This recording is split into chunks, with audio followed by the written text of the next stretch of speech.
Story time about how I took a rapper's side chick on a date on accident, and her being a rapper's side chick was the most normal thing about her. Buckle up. So this is when I lived in New York. I matched with this girl on Hinge, and she's super pretty. I'm talking about like way out of my league.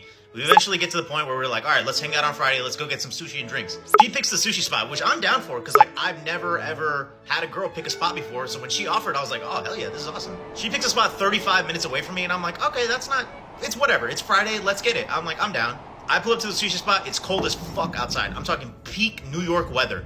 This is very important to the story. Remember this. I go say hi to her. She says hi back. And the next thing that comes out of her mouth is, I can drink and I can smoke.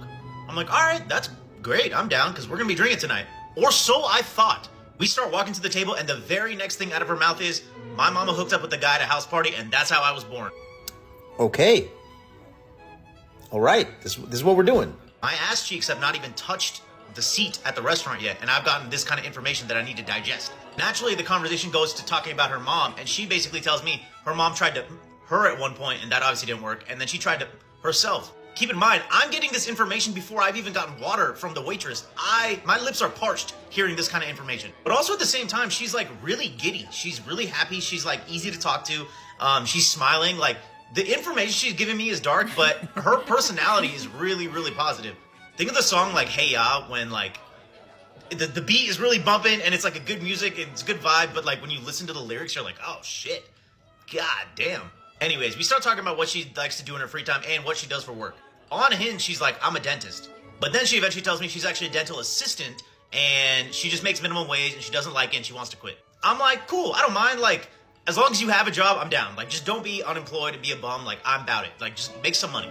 So I ask her what she wants to be instead, and she's like, I want to be a stripper. Again, I don't mind, but we're going to get back to that comment too.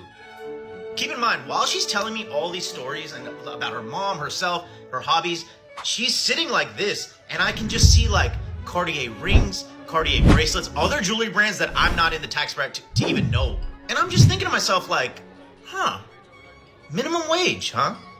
Did Cartier's prices go down? Like, did minimum wage go up to like $1,000 an hour? How can you afford these things? What did you do to get these things, and who did you do them for? Here's where we get to that part. This is now when I realize that I'm not talking to I'm not on a date with a regular person.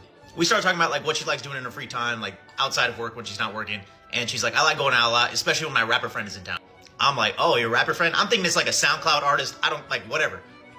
Nah, bro, I was wrong. I was incorrect in that statement. He's like, yeah, whenever my rapper friend's in town, he takes care of me and all my friends. We always have a great time. And I'm like, oh, who is this rapper? I just found out this guy's married, so I'm not going to tell you his name, but don't worry. That's not really that important to the conversation. Just know we all listen to his music, or most of us. I'd say he's like an A- level rapper. Eventually, I'm like, how did you meet this guy? Like, how do you know him? She goes, I'm his sneaky link. All right. Not you used to be, not you want to be.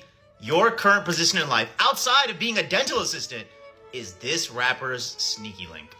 I don't even remember what I said to that, but I had to have played it cool because we kind of just glossed over it. I was just like, what do you want me to do with this information? So eventually we start ordering alcohol, and we order 2 bottles of soju. They're each about this big, and they're like a beer and a half worth of alcohol each. Keep this in mind. This will come back later. The rest of the 2 hours that we're there, like, we're just yapping. We're having a great time, talking about a bunch of different stuff. She's definitely sprinkling in, like, more shocking details, but I'm war ready now. Like, she's telling me that, like, she likes to fight men in her free time. I thought I was taking out a pretty girl from the Bronx. What I did not realize is I was taking out Floyd Money fucking But regardless, I'm ready for these kind of statements now. I've, like, primed myself. I know who I'm dealing with, so it honestly is a great time. After dinner ends, it's about 2 hours. I'm like, yo, it's Friday. I'm 35 minutes away from home. Let's keep the night going. Let's go to a bar. Let's keep drinking. Remember, we've only had 1 bottle of soju. I'm like, she told me she could drink and smoke. Let's get it popping. She says, no, let's go to a dispensary instead. This is where shit hits the fucking fan. Everything wheels off. It just got out of hand. Stay tuned for part 2.